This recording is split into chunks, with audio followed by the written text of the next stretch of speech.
As we celebrate the fresh start of 2026, let me do a quick book review again for you.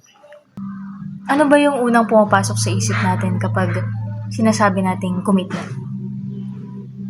Maybe takot, responsibilidad, o pwede rin pangamba o panghabang buhay na pangako. Kadalasan, iniisip natin na yung commitment ay tungkol sa relasyon ng dalawang tao. Pero, ayon sa librong babasahin or ayon sa librong i-review ko sa inyo ngayon, mas malalim pa pala yung love. Ito ang 8 Rules of Love ni Jay Shetty. Yung libro na to, hindi lang siya tungkol sa paghahanap ng tamang tao, pero mas tungkol siya sa pagiging tamang tao.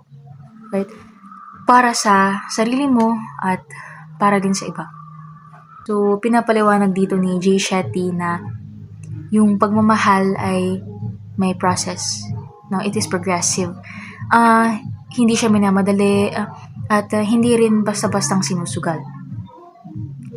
May mga stages or may mga yugto yung mga suffering na pinagdadaanan natin pagdating sa love and mula sa pagiging mag-isa, paghilom, hanggang sa tunay na pagmamahal. Isa sa mga pinaka-importanteng aral na natutunan ko with this book is bago ka magmahal or bago ka magmahal ng iba, kailangan mo munang matutong mahalin at unawain yung sarili mo. And pinapaalala din ng libro na to na yung tunay na commitment is hindi lang sa pananatili kapag masaya, pero paninindigan din kahit mahirap. So, sa pagsimula ng 2026, ang 8 Rules of Love ay nagpapaalala sa atin na ang pagmamahal ay hindi lang dapat minamadali, hindi dapat pinipilit, and higit sa lahat, hindi dapat sinasakripisyo ang sarili. Itong book na to is nag-serve siya as my guide, gabay.